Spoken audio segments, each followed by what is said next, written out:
I see adoption in a larger perspective now. It goes way beyond my personal experience, and I think as my knowledge about adoption has increased, my anger has increased, and it's gone way beyond the anger of a mother who's been robbed, exploited of her child.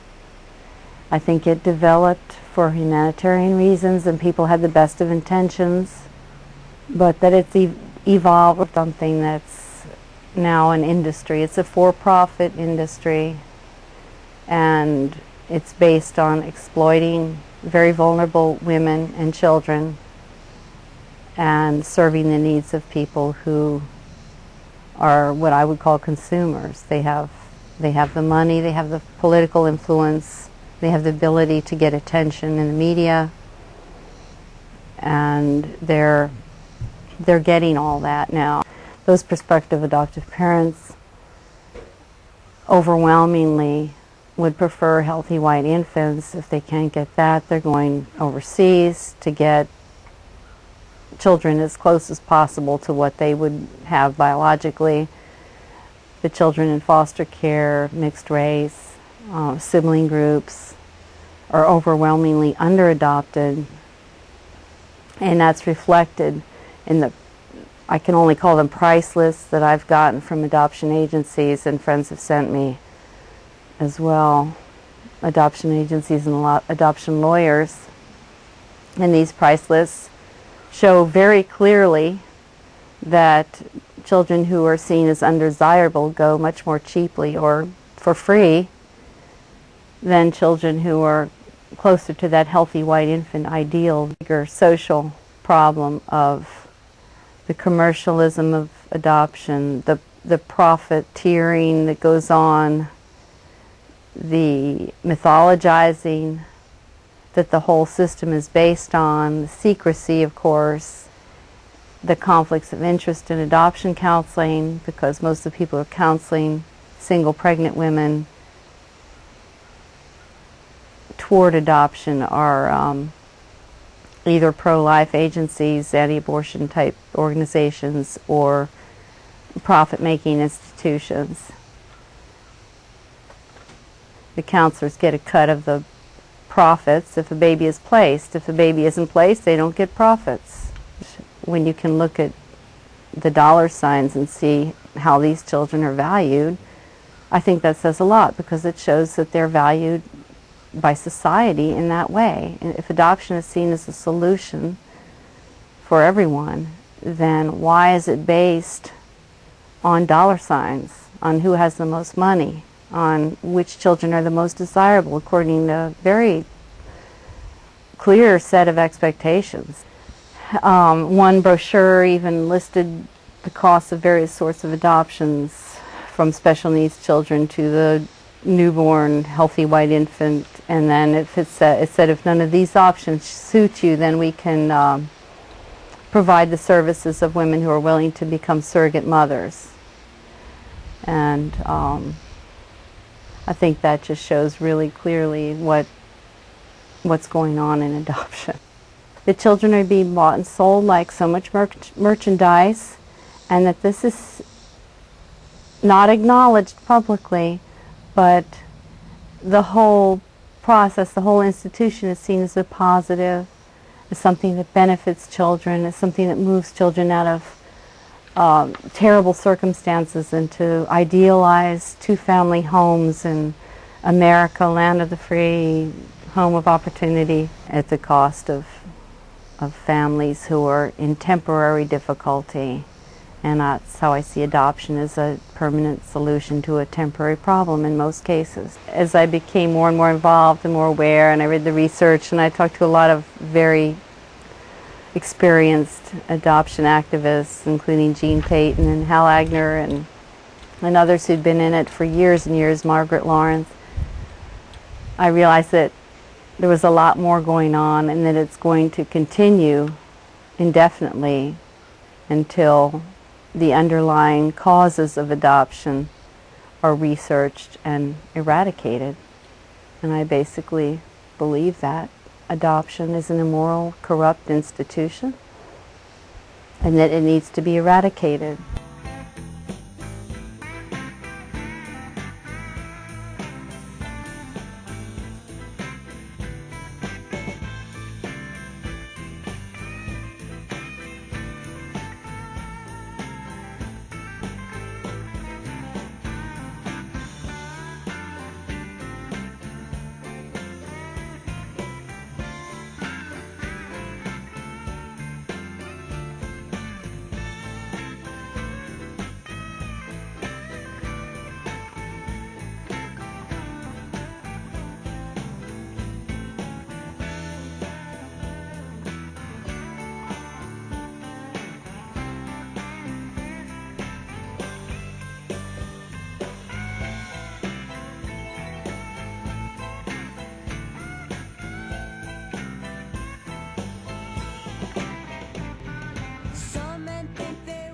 It's important to me that we recognize when we counsel young women that they deserve the simple, plain level of informed consent that we would apply to any medical procedure or anything else. For example, what treatment could you give to a woman that gave her a 40 to 60% chance of never having a child, that gave her a 30% or greater chance of severe recurrent depression, that affected all her subsequent child rearing if she was able to have another child? Baby brokers should have to tell women, as happens in Australia, exactly what the effects of this potential course of action are. What are the demonstrated outcomes, consequences, sequelae to doing this? The demonstrated results of this separating a mother and child are lifelong pain for the mother. All of the adoptive parent's joy is built on the lifelong pain of the mother who loses the child. These are the kinds of information that are given to mothers contemplating losing their children to adoption in Australia. And of course their adoption rate has plummeted considerably as a result. Name one adoption agency that tells any girl or any woman that before they take her child from her. Who says this? I talked with adoption brokers. When I say to them, do you tell women this? They break off communication. They stop talking to me. I don't think that the women today who are poor and in unsupported situations and pregnant are provided that information. And I think it's malpractice and coercion not to do so.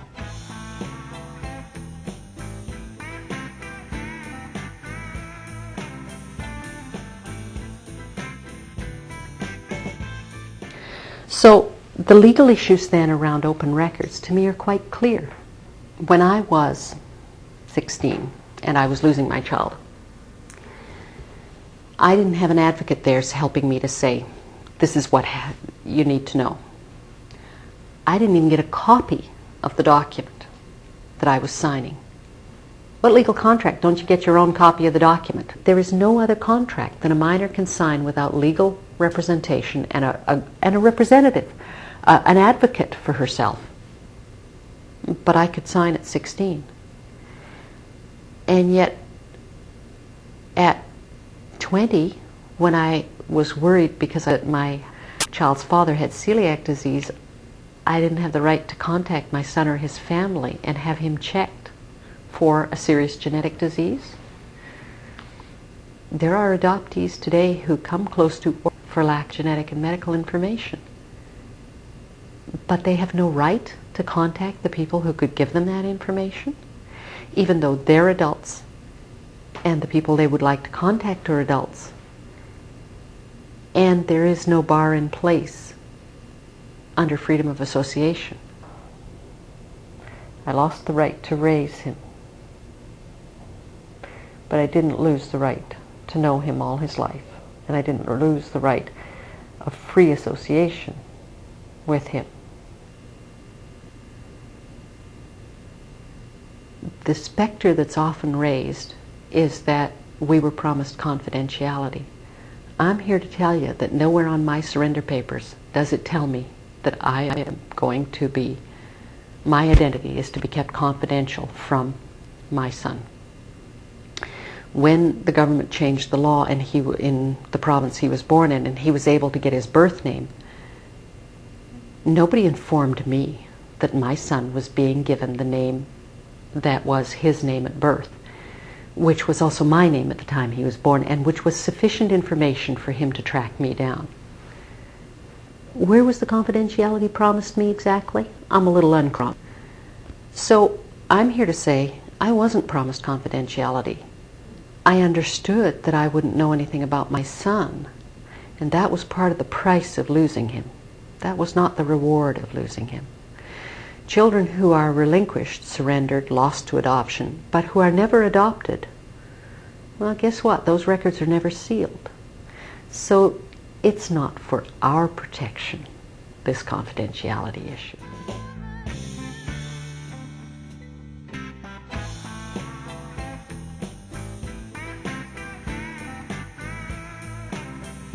the words that are used for the women who lost their children are limiting at best.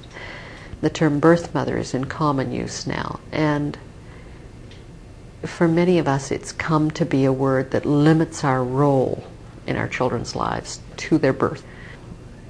And it's not a word we chose for ourselves. Let's go back to where politically correct language came from. It came from the right of a people to determine how they would be referred to themselves and not have others impose it on them.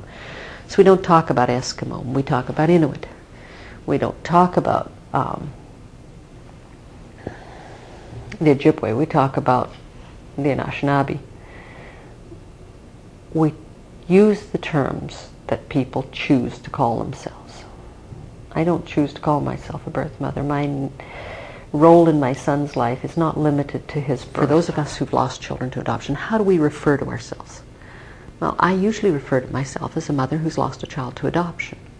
And I try to use that language following exactly the same terminology that's used for children who have handicaps or other kinds of difficulties. They talk about the person first, and then it's a characteristic that also applies to this person. Person with brown hair, as well as person who lost a child to adoption. It puts the person first.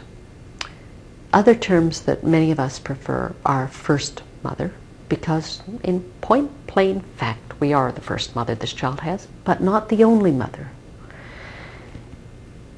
Other people prefer the old term natural, and too bad for how other people think that means they feel. The point to me is, we have the right to name ourselves. Adoptive parents do not have the right to name us. And how we choose to regard ourselves is our right. The obligation of the rest of society is to accede to that, just as the rest of society chose to change how they referred to handicapped children and now refer to children with disabilities or children with challenges or Inuit instead of Eskimo or whatever. It's our right to say, and it's your job to follow. A lot of the adoption-friendly language, I think, really needs to be changed. We're talking about people who are losing their children. They're losing their children, not often because they've been demonstrated to be neglectful or abusive parents. When we're talking about taking a healthy newborn at birth, we're not talking about situations of abuse. We're just talking about separating a mother and child so that I can raise your child. That's really what we're talking about. It's one thing to say this child has been in a situation where his or her parents have demonstrated that they cannot manage it well. That's one thing. It's quite another to say, you might not, therefore we're going to take your kid away, which is what we're doing with the healthy newborn. And people who seek those children need to recognize that they're not prospective adoptive parents. They're parents who want to take someone else's child to raise. That's the plain bald fact of the situation. They need to view themselves that way because that's really what's happening. When we talk about making an adoption plan, what we're really talking about is helping someone to realize they should lose their child and suffer lifelong consequences to themselves and their child. And so all of adoption seems premised on the fact that blood kin should not have the same freedom of association that all other people do. And that the language that's used around that reinforces that. This pro-adoption or adoption-friendly language is really anti-natural family language.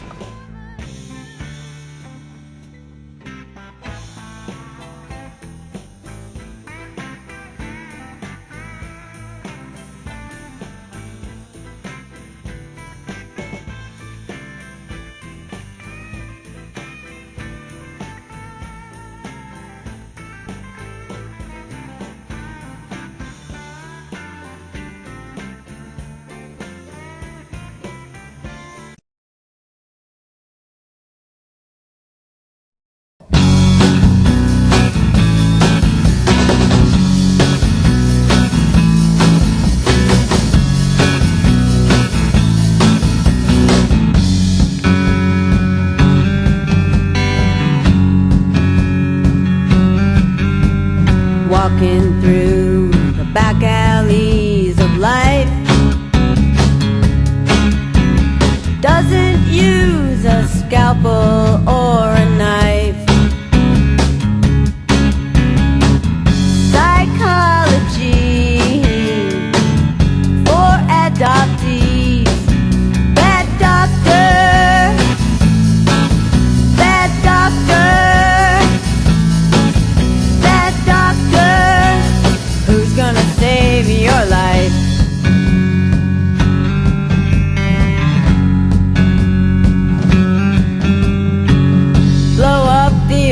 abortion clinic in Florida.